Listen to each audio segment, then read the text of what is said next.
नमस्कार दोस्तों, स्वागत है आपका एक बार फिर से हमारे YouTube चैनल में। आज मैं आपको टेलीग्राम के माध्यम से जो मैंने आपको प्रश्न दिए हैं, उन प्रश्नों को सॉल्व कराऊँगा। अंत तक इस सेशन के साथ जुड़े रहिए। जो भी डाउट पढ़ाते वक़्त आपका रह गया होगा, आज निश्चित रूप से क्लियर हो जाएगा।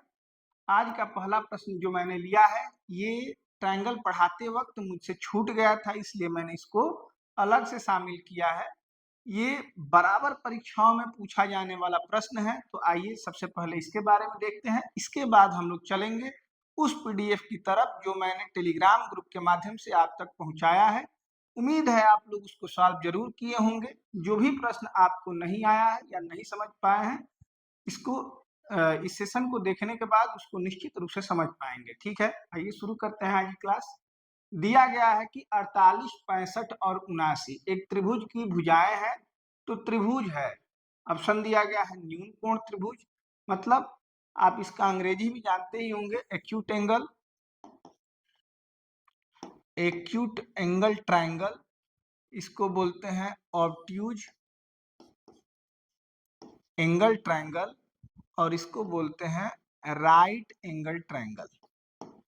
ठीक है, तो भुजाओं के आधार पे ये पहचान करना है कि त्रिभुज कौन सा त्रिभुज है। हालांकि अगर समबाहु समद्विबाहु और विषम बाहु त्रिभुज की बात होती तो कोई इसमें झंझट नहीं होती, लेकिन यहाँ कोण के आधार पे त्रिभुजों को पहचानना है भुजाओं को देख के। ठीक है, तो ये परीक्षा में पूछा जाने वाला प्रश्न है, इसको ध्यान से एक बार समझ लीजिए। 3 रूल होते हैं, जिसमें से एक मैं पहले आपको बता चुका हूं। समकोण त्रिभुज की पहचान क्या है? तो दोनों छोटी भुजाओं के वर्गों का योग अगर बड़ी भुजा के वर्ग के बराबर हो, दोनों छोटी भुजाओं के वर्गों का योग अगर बड़ी भुजा के वर्ग के बराबर हो तो वो त्रिभुज समकोण त्रिभुज होगा। ठीक है, ये मैं पहले बता चुका हूं। न्यून कोण त्रिभुज के लिए क्या कंडीशन है?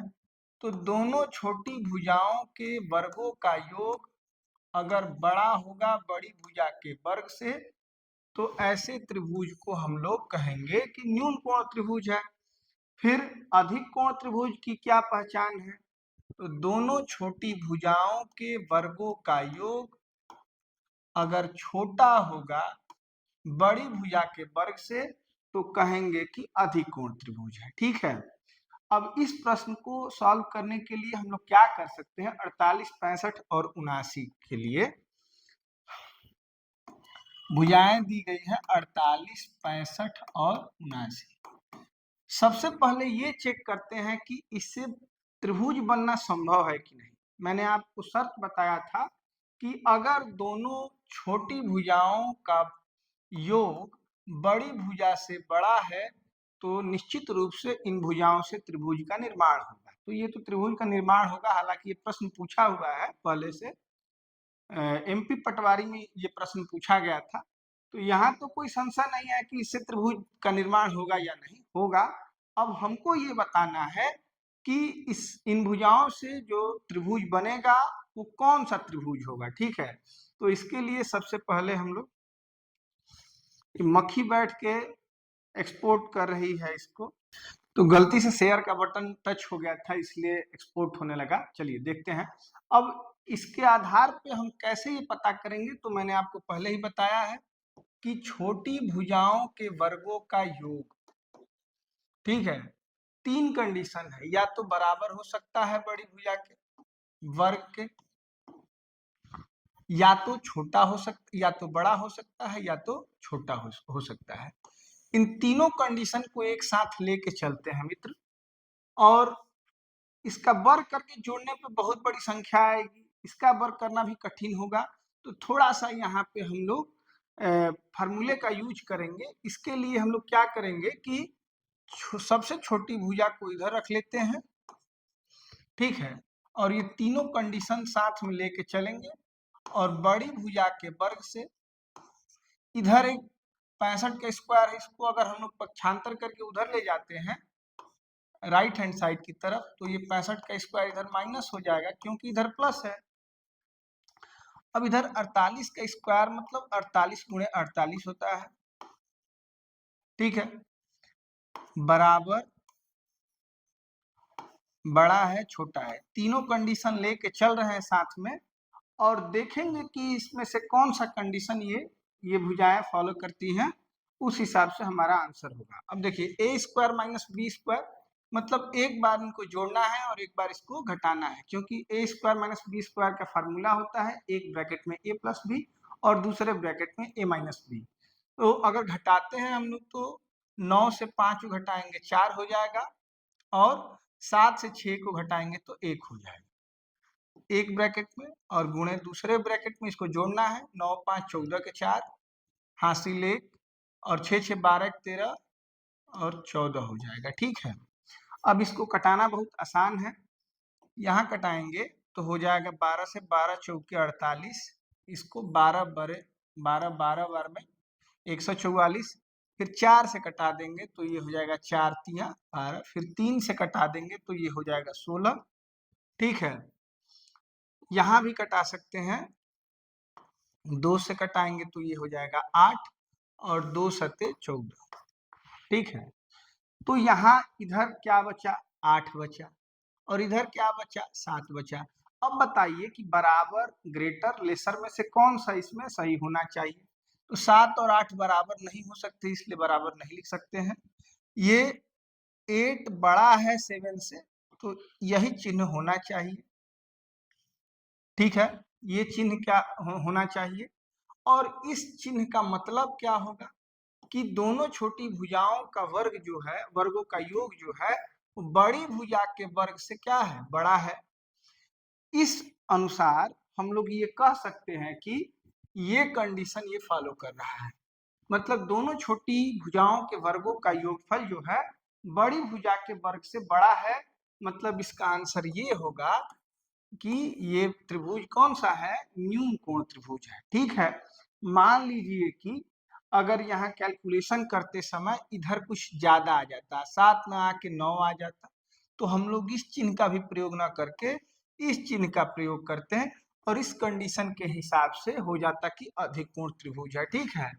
तो एक लाइन बढ़ा करके, जैसे दोनों छोटी भुजाओं को जोड़ना थोड़ा सा, वर्ग को जोड़ना थोड़ा सा कठिन होता है, तो दूसरी तरफ पक्षांतर करके ए स्क्वायर माइनस बी स्क्वायर का फार्मूला लगाएंगे तो ये आसान हो जाएगा और आप आसानी से ये बता सकते हैं कि इन तीनों में से कौन सा सही है। जो भी कंडीशन अप्लाई होगा वही हमारा आंसर होगा, ठीक है।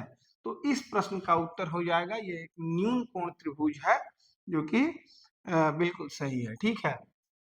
चलिए अब शुरू करते हैं वे क्वेश्चन जो मैंने आपको टेलीग्राम के माध्यम से पीडीएफ में उपलब्ध कराए थे, उन क्वेश्चन का आंसर देख लेते हैं। सब मैंने पढ़ाया था, जो भी मैंने दिया था वो पहले पढ़ा के ही दिया था।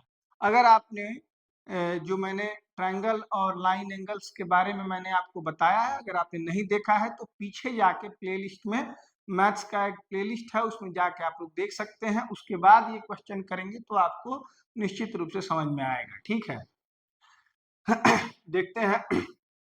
देखते हैं त्रिभुज पी क्यू आर में भुजा क्यू आर का मध्य बिंदु डी है। देखिए यहाँ जो चित्र आप देख पा रहे हैं ये मध्य बिंदु है डी, ठीक है। मतलब मध्य बिंदु से शीर्ष पे जो रेखा मिलती है इसको हम लोग माध्यिका कहते हैं। क्या कहते हैं, माध्यिका। और ये जो आप देख रहे हैं ये, ठीक है, ये पहचान है 90 डिग्री के एंगल का, और 90 डिग्री के एंगल से अगर शीर्ष तक कोई रेखा जाके टच करती है तो इसको शीर्ष लंब या लंब कहते हैं, ठीक है। अब इसमें यही पूछा जा रहा है कि पीएम क्या है। पीएम का मतलब देख रहे हैं आप, पी और ये एम, 90 डिग्री एंगल पे विपरीत शीर्ष से जाके कोई रेखा मिली है तो इसको हम लोग कहेंगे शीर्ष लंब। क्या कहेंगे, पीएम शीर्ष लंब है या इसको लंब भी कह सकते हैं। पीडी की बात करेंगे तो देखिए ये पीडी है, ये मध्य बिंदु है, मध्य बिंदु से विपरीत शीर्ष तक मिलाने वाली रेखा को माध्यिका कहते हैं। तो इसमें क्या जवाब हो जाएगा, तो माध्यिका हो जाएगा, ठीक है। समझ चुके होंगे ये। एक त्रिभुज में 3 शीर्ष लंब होते हैं, 3 माध्यिकाएं होती हैं, ठीक है। चलिए अब इस क्वेश्चन को देखते हैं। इसमें x की वैल्यू ज्ञात करना है। जैसा कि आप चित्र में देख पा रहे हैं, यहाँ 50 अंश, यहाँ 70 अंश, बाह्य कोण है x डिग्री, अंदर का कोण पता नहीं है। दो तरीकों से इसका आंसर निकाल सकते हैं। एक तो तरीका है कि बाह्य कोण जो होता है विपरीत अंतः कोणों के योग के बराबर होता है, मतलब 70 और 50 के योग के बराबर होगा, मतलब इसके माध्यम से हम लोग निकाल सकते हैं 120 अंश x की वैल्यू। एक और तरीका है, मैंने आपको लीनियर पेयर एंगल के बारे में भी बताया था। अगर मैं इन दोनों कोणों को, आसन्न कोणों को, इनको आसन्न कोण कहेंगे, तो इन दोनों आसन्न कोणों का योग अगर करते हैं तो 180 अंश होता है, ये हमें जानकारी है, ठीक है। त्रिभुज के तीनों अंतः कोणों को अगर जोड़ते हैं तो वो भी कितना होता है, 180 अंश। थोड़ी देर के लिए इसको भूल जाते हैं और देखते हैं त्रिभुज के तीनों अंतः कोण कितने हैं। तो ये देखिए 50 है, ये 70 है, तो 50 70 120 हो जाएगा। यहाँ अगर रखेंगे तो 60 हो जाएगा। क्यों? क्योंकि तीनों अंतः कोणों का योग 180 होता है, 70 और 50 120, और बचा कितना 60, तो इसको 60 कहेंगे। अब इन दोनों आसन्न कोणों का योग 180 होगा, क्योंकि ये लीनियर पेयर एंगल है, तो ये 60 निश्चित रूप से इसका मान क्या हो जाएगा, 120 हो जाएगा। तभी दोनों का योग 180 अंश हो सकता है। ये हम लोग पहले भी ज्ञात कर चुके हैं। ध्यान रखिएगा, मैंने एक प्रमेय बताया था कि किसी भी त्रिभुज की एक भुजा को बढ़ाने पे जिस बाह्य कोण का निर्माण होता है उसका मान दोनों विपरीत आंतरिक कोणों के योग के बराबर होता है, ठीक है। तो उसके माध्यम से सीधे सीधे 120 अंश इसका मान ज्ञात कर सकते हैं, ठीक है। सेम अच्छा, वही क्वेश्चन फिर आ गया, आगे चलते हैं और इसमें भी देखते हैं। देखिए, एक भुजा को बढ़ाने से बाह्य कोण बना है, x की वैल्यू हमको ज्ञात करना है। क्या करेंगे इसमें, तो दोनों विपरीत कोणों को जोड़ देंगे, तो ये हो जाएगा 70 अंश। एक लाइन में इसका आंसर हम लोग निकाल सकते हैं। सेम वही आंसर यहाँ भी, वही थ्योरम यहाँ भी लगाना है। x की वैल्यू अगर हमको फाइंड करनी है तो दोनों कोणों को जोड़ देना है, इसका मान भी हो जाएगा 120 अंश। बहुत आसानी से इन क्वेश्चंस का सॉल्यूशन आप लोग पा सकते हैं। अब चलिए यहाँ बात करते हैं। यहाँ एक त्रिभुज है और यहाँ 3 कोणों के बारे में बताया गया। इस कोण को x डिग्री, इस कोण को 2x डिग्री, और इसका मतलब मैं आपको बता चुका हूं कि इसका मतलब होता है 90 अंश, ठीक है।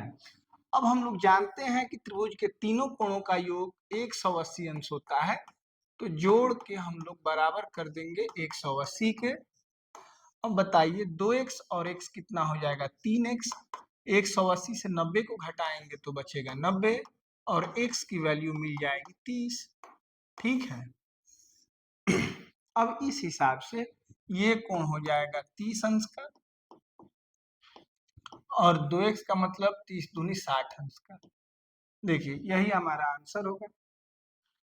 आगे चलते हैं अगले क्वेश्चन। देखिए, मैं आपको बेसिक क्वेश्चन सॉल्व करा रहा हूं, धीरे धीरे इस क्वेश्चन का लेवल भी बढ़ाएंगे।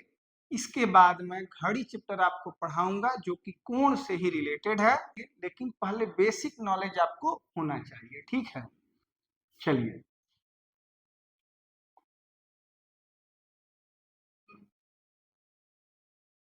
चलिए देखते हैं ये क्वेश्चन। ये बहुत आसान क्वेश्चन है। यहाँ x और y दो वेरिएबल दिए गए हैं, x और y दो वेरिएबल दिए गए हैं। यहाँ x डिग्री है और यहाँ y डिग्री है और यहाँ 50 डिग्री है। तो यहाँ हम लोग रैखिक लीनियर पेयर एंगल का यूज करेंगे। तो देखिए, इधर बाहर 120 और अंदर कितना होना चाहिए, तो आपको पता है कि दोनों का योग 180 होना चाहिए, मतलब y की वैल्यू क्या हो जाएगी, 60 अंश। तभी तो 60 और इधर 120, ठीक है, 60 और 120 दोनों मिलकर कितना हो जाएगा, 180 अंश। तो y की वैल्यू क्या निकल के आई, 60 अंश। इसी प्रकार से x की वैल्यू निकालने के लिए ये 60 और 50 170, तीनों का योग 180 होता है। यहाँ 110 हो गया, सॉरी 110 हो गया, तो यहाँ अब हम लोग 70 रख देंगे तो 180 हो जाएगा, मतलब x की वैल्यू क्या मिलेगी, 70 अंश। ठीक है, चलिए अब यहाँ मैंने आपको ये बताया था कि ये गुणा का चिन्ह बने तो इसको शीर्षाभिमुख कोण कहते हैं, और ये दोनों कोण आपस में क्या होते हैं, बराबर होते हैं, वर्टिकली अपोजिट एंगल। ठीक है, अब यहाँ जब आप 90 देख पा रहे हैं तो निश्चित रूप से y की वैल्यू भी क्या हो जाएगी, 90 हो जाएगी। अब इन तीनों कोणों का योग 180 होता है, तो x और y का मान 90 मिल चुका है, जोड़ के 180 होगा, तो 2x की वैल्यू हो जाएगी, इसमें से घटाएंगे तो 90, तो x की वैल्यू क्या हो जाएगी, 45, और यही हमारा सही आंसर होगा। ये 45 अंश का एंगल है, ये भी 45 अंश का एंगल है, और ये 90 अंश का एंगल है। यहाँ हम लोग वर्टिकली अपोजिट एंगल का यूज करेंगे, तो ये 90 है तो निश्चित रूप से ये 90 होगा। ऐसे भी आपको कटा हुआ मिल जाए तो ये कोण दोनों क्या होंगे, बराबर होंगे। ये दोनों कोण आपस में क्या होते हैं, बराबर होते हैं। ठीक है,